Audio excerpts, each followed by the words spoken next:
que pas de bande de vous, j'espère que vous allez bien. Bon, dimanche un peu... du coup, pas eu le temps de faire la vidéo, donc vous l'aurez lundi. Vous la voyez lundi ou après. Bref, j'espère que vous allez bien. On est donc parti pour un nouvel achat manga. Finalement, les vidéos hors série, elles vont venir, hein, vous inquiétez pas, je n'oublie pas que ce soit les lectures de l'été, le spécial yaoi. On m'a demandé aussi éventuellement de présenter quelques séries finies que j'ai trouvées cool ou pas cool et expliquer pourquoi. Je vais m'y mettre. Je vais pas vous donner de date parce que voilà, mais je vais m'y mettre. En tout cas, pour les sorties de la semaine, j'ai extrêmement froid, mais on est parti. Donc, je continue. Blue Period avec la lecture du tome 12, et encore le tome 10 et le tome 11 que je n'ai pas lu. Mais je continue de les acheter parce que vraiment, je trouve que le manga est très très sympa. Si d'ailleurs il y en a qui veulent se faire une idée, il y a la saison 1 de l'anime qui est disponible sur Netflix, et enfin moi très clairement c'est ce qui m'a demandé, enfin c'est ce qui m'a donné envie d'acheter le manga. Voilà, elle est vraiment vraiment vraiment super bien. Bah, n'hésitez pas à regarder si vous voulez vous faire un avis sur la série.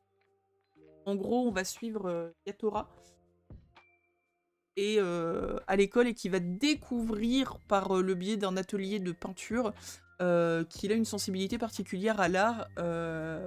Et il va vraiment commencer à évoluer dans ce milieu, à découvrir des techniques, etc. etc.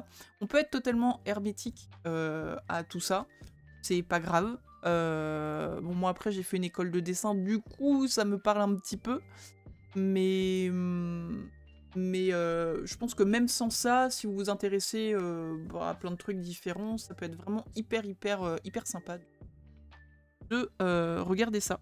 En plus, voilà, outre l'art, il y a l'acceptation de soi, ça parle aussi, enfin non, vraiment de, ouais, G majeur, je dirais de l'acceptation de soi, de la différence des autres, etc. etc. C'est vraiment assez complet, je trouve ça très intéressant, et j'ai hâte de trouver le temps de lire la suite. Après, nous avons le troisième et dernier tome de Loin de toi, près de moi. Comme marqué dessus, hein, c'est l'adaptation en bouquin de film qu'il y a sur Netflix, que je vous conseille aussi. J'ai acheté parce que c'était beaucoup trop pipou. Enfin, encore un manga de chat avec une nanette qui trouve un masque qui lui permet de se transformer en chat. Mais ce qu'elle ne sait pas au début, c'est qu'il y a des contreparties à ça. Donc voilà, ça va être toutes ces pérégrinations. Ah, j'ai réussi à claquer ce mot, yes. À l'intérieur de ce bouquin, c'est très très sympa. Je vais me le relire rapidou, je connais déjà l'histoire, hein, mais c'est cool. Regardez-moi ce petit chat comme il est mignon.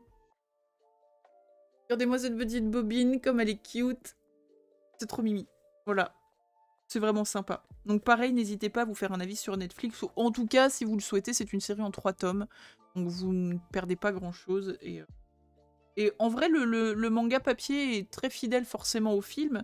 Mais en tout cas, sur les 2 premiers tomes, il n'y a pas de... Il skip pas, c'est pas taillé à la hache, c'est très très cool. Donc, vous pouvez aussi totalement vous faire le manga, c'est très... Ensuite, on enchaîne avec le tome 7 de Horimiya, un petit shonen, il me semble. Je crois que c'est classifié en shonen.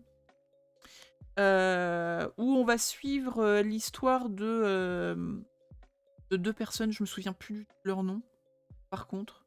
Bah, Ori, voilà. Horimiya, en fait, je suis con. Ori et Miyamura. Lol. En gros, elle, ça va être, aux yeux de toute la classe, c'est genre la belle gosse, la nana hyper populaire, alors que quand elle sort de l'école, elle est très investie dans sa vie de famille. Elle s'occupe de son petit frère, elle fait à manger, elle a un père qui est au début du manga absent, qui revient et qui est totalement à la ramasse. Il est très drôle, je trouve, j'aime beaucoup ce personnage. Mais elle veut pas, en fait, avoir cette image à l'école, enfin de famille, entre guillemets, ou en tout cas de s'occuper des courses, etc., de sortir dans la rue juste avec une queue de cheval vite fait, la gueule de travers parce que t'es en train de faire ton ménage, etc. Et on a l'autre personnage qui, lui, est un garçon, très propre sur lui, très bon chic, bon genre à l'école, qui passe pour comment dire, un intello de service, alors qu'il est tatoué, il est percé, mais c'est très mal vu, donc il cache tout. Même quand il fait 40 dehors, il a toujours des manches longues, enfin bref. Et les deux se rencontrent, deviennent amis. On va rester au deviennent amis, le reste c'est dans l'histoire. Et c'est comment, comment leur différence va les attirer. Il y a plein d'autres personnes qui vont graviter autour d'eux, des couples qui vont se former, etc. etc. Mais franchement, c'est très rafraîchissant. Moi, j'aime beaucoup ce manga. Voilà, c'est clairement pas pour moi le manga de l'année, mais en termes de romance, C'est pas gnangnan pour dessous, pardon, et c'est très rigolo. Et apparemment, c'est fini en 16 tomes, c'est ce qui est marqué derrière le manga. Après, nous avons le tome 5 de The Elusive Samurai. Alors, The Elusive Samurai, c'est par celui qui a fait Assassination Classroom. J'aime beaucoup ce manga, c'est très sympa. La particularité, c'est que le personnage principal est badass, mais il est badass dans la fuite, pas dans le combat. Voilà, donc c'est très drôle. En gros, on est dans un royaume où la famille du héros gouvernait des terres. Ils se sont tous fait zigouiller par quelqu'un qui était très proche de leur clan et qui leur a clairement mis une épée dans le dos. Hein. Là, c'est très littéralement ce qui s'est passé. Il s'est enfui, c'est le dernier vivant de sa famille, du coup, on le cache, etc. Parce que faut pas qu'il se fasse, eu. Et lui, il apprend des techniques, alors c'est un roi de la fuite, et il essaye d'apprendre des techniques de baston. Il va être entouré au fur et à mesure de plein d'autres protagonistes. Graphiquement, je trouve ça très très intéressant. C'est hyper propre. En fait, je sais pas pourquoi, mais c'est vraiment ce qui ressort pour moi de ce manga. C'est très carré, c'est très propre. La patte graphique est vraiment sympa. Je sais que je le dis à chaque fois, mais ça fait longtemps que j'ai parlé du manga, donc vous vous en souviendrez plus. Mais genre, les méchants ont vraiment des gueules de méchants, quoi. Les gentils ont vraiment des gueules de gentils, mais du coup, c'est... Y a pas vraiment de suspense là-dessus, mais c'est très sympa. Voilà, il y a des exagérations dans les personnages, donc bon, lui, c'est un méchant. Hein. Et du coup, je trouve ça assez drôle. Mais c'est vraiment... Je trouve vraiment que c'est intéressant, c'est bien amené, puis... Généralement, on a toujours l'évolution des héros qui deviennent over badass, qui ont des attaques et des techniques de ouf et tout. Lui, non. Lui, il se perfectionne dans l'art de réussir à fuir. Donc après, il y a des techniques qui viennent se greffer autour, ce qui font que dans la fuite, il arrive à avoir des techniques de combat, ce qui fait qu'il arrive à se défendre et tout. Mais c'est totalement différent de ce qu'on peut voir dans les autres mangas, et c'est ce que je trouve cool là-dedans. Voilà. Pas du tout en combien de tomes ce sera, je pense que c'est... Mais voilà. J'aime beaucoup. Il y a un tome collector, d'ailleurs, si vous le souhaitez, pour le tome 5, avec un stand acrylique dedans. Moi, je ne trouvais pas terrible. Enfin, je savais pas à la base qu'il y avait un collector, mais quand j'ai vu à quoi il ressemblait, voilà. Donc, mais bon, à savoir, si vous le souhaitez, il existe. On continue avec la petite Madeleine de Proust, que je n'ai pas lue pour l'instant. J'attends que tout soit sorti. La saison 2 de, enfin ce que j'appelle saison 2, mais voilà, de Captor Sakura, qui est donc le Clear Arc. On est au tome 12. Bon, c'est du clamp, hein, j'ai envie de vous dire, c'est une valeur sûre, mais j'en parlais avec une copine la dernière fois, et c'est vrai que Sakura, c'était mon adolescence, hein, c'était mon enfance, mon adolescence. Je pense que, comme je disais, la Madeleine de Proust a fait que quand ils ont sorti cet arc-là, le début, j'étais en mode « Waouh, les retrouvailles entre Sakura et Lionel ». C'est pas un spoil, vous lancez l'épisode, ça commence comme ça. Hein. Voilà, c'est vraiment le truc que tous les fans avaient envie de voir. Mais à côté de ça, en poursuivant, alors je sais pas si c'est parce que j'ai grandi aussi. En ce moment, c'est vrai que je suis plutôt dans des moods seinen, psycho, tout ça. Donc peut-être que c'est... Enfin, contextuellement, il y a peut-être plein de choses qui font que je passe un peu à côté. Mais c'est aussi pour ça que j'attends vraiment que ce soit fini pour vraiment me plonger dedans, parce que j'ai pas kiffé les premiers tomes. Enfin, ça m'a pas procuré la même sensation que le souvenir que j'en ai de quand j'étais gamine, en fait. Donc voilà, j'ai pas envie d'être déçue. Clamp, c'est vraiment des autrices que j'aime beaucoup. Sakura, voilà, c'est vraiment quelque chose que j'aime. Donc je me laisse le temps de revenir là-dessus quand je serai dans un mood peut-être un petit peu plus nostalgie. Et en attendant, je laisse ça de côté. On enchaîne après avec le tome 10 de Blue Giant Supreme et cette cover que je trouve absolument sublime. Elle est hyper simple, mais je la trouve magnifique. La série sera finie en 11 tomes. C'est la saison 2 de Blue Giant. Donc vous avez la série principale qui s'appelle Blue Giant, la suite Blue Giant Supreme. J'attends... Là. Y arriver. Là. J'attends que le 11e tome soit sorti. Et pareil, je me ferai toute la série d'un coup. Pourquoi? Parce que Blue Giant, je les ai achetés 2 tomes par 2 tomes. Et à chaque fois que je finissais un tome, il me fallait la suite. J'étais dégoûtée de pas tout avoir. Donc là, je me suis dit la saison 2, je ne me ferai pas avoir.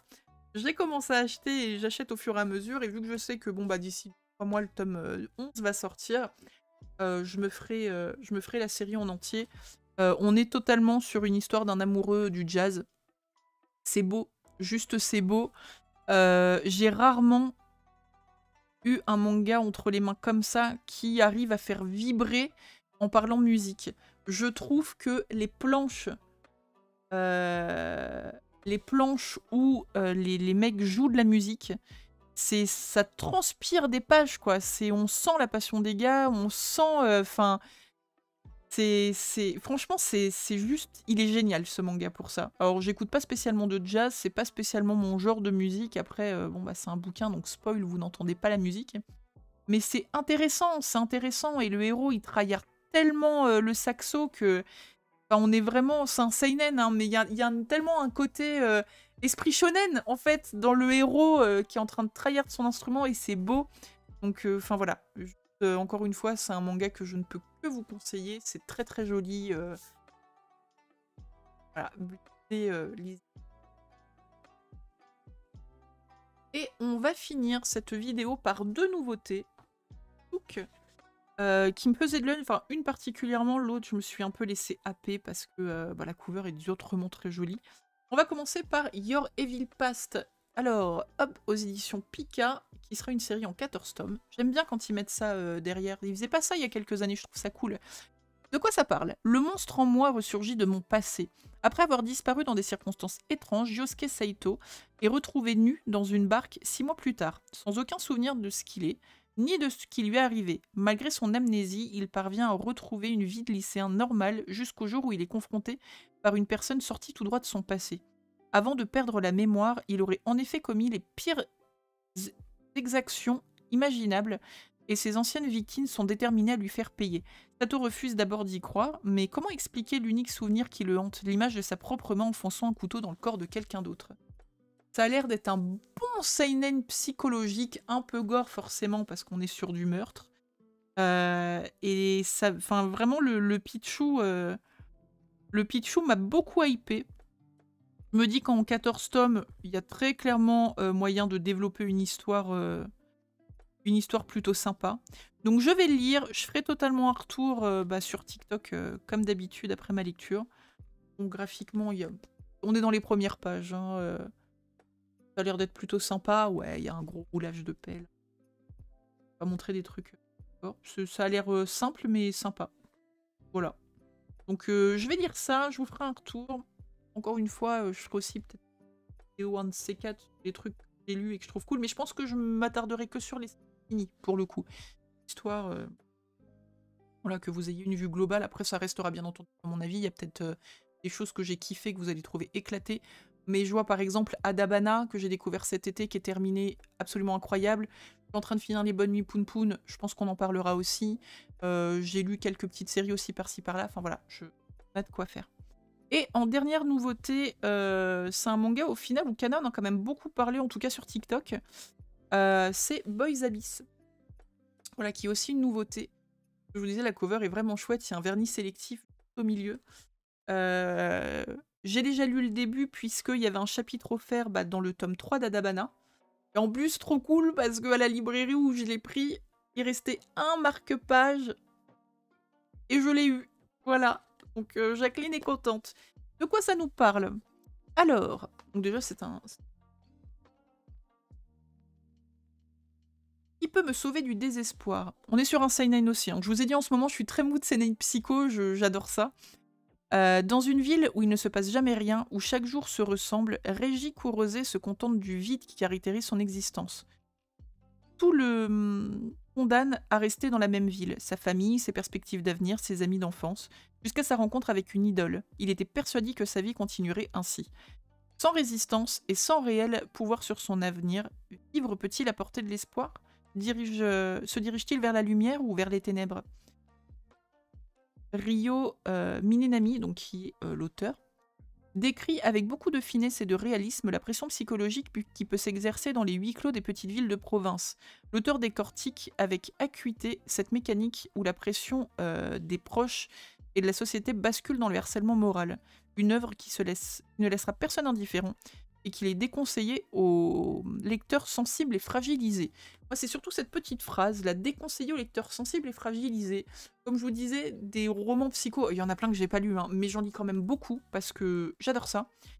Et c'est la première fois que je vois vraiment limite un avertissement. Alors il y a toujours le petit avertissement, la petite pastille public averti, hein, ça c'est encore autre chose. Un avertissement écrit vraiment dessus qui dit que si t'es trop sensible ou trop fragilisé en ce moment, lis pas ça parce que tu vas pas être bien. Et limite, cette petite phrase me titille un petit peu plus que le reste niveau curiosité. Voilà. Donc pareil, je vais dire ça tranquillou. Je vous ferai un retour sur le TikTok. Si d'ailleurs il y en a qui cherchent sur TikTok, c'est Kaorikat aussi. Voilà, je fais pas que du manga en fait là-dessus. À l'instar de... Enfin, la différence de Twitter où je parle plus de jeux vidéo, même si c'est un peu manga. Mais... Donc bah n'hésitez pas si vous le souhaitez. Je sais qu'il y a des gens par là qui n'ont pas encore passé le pas de le télécharger. Mais en vrai, c'est une appli qui est plutôt cool. Voilà, c'est... Vous regardez ce qui vous intéresse, ça va vous proposer des trucs qui peuvent vous intéresser. Donc que ce soit des animaux, enfin moi j'ai du tatouage, des chats et des mangas. Voilà. Son truc. Voilà pour les achats de la semaine. Vous étiez plutôt pas mal. Voilà. Il me manque encore des trucs, hein. Genre il y a le tome 4 d'Itzenswer qui est sorti, je ne l'ai pas eu. Je suis très triste. Et qu'est-ce qui devrait arriver pour la fin du mois? Alors il va y avoir normalement une bonne réception, je pense pas pour la semaine prochaine, le temps que ça arrive, mais ouais, il y a eu 2 rééditions là, de 2 séries qu'il faut absolument que je complète du coup. Donc j'aurai probablement des trucs à vous proposer là. Qu'est-ce qui me reste? Ouais, Inzensworn qui n'avait pas reçu. Et là, après, pour la fin, ça va être jusqu'au 25. Donc, possiblement, j'aurai aussi de quoi faire une vidéo achat manga la semaine prochaine. De toute façon, je vous tiens au courant. Il ne me reste plus qu'à vous souhaiter une très très bonne semaine. Je ne vous revois pas, puisque voilà. Bonne lecture à vous. N'hésitez pas à me dire ce que vous avez acheté cette semaine. Et surtout, s'il y en a qui ont pris ces 2 mangas, si vous avez un avis, n'hésitez pas à me le donner. Je suis très intéressée de savoir ce que vous en avez pensé. Voilà. Des bisous. Et puis à très vite.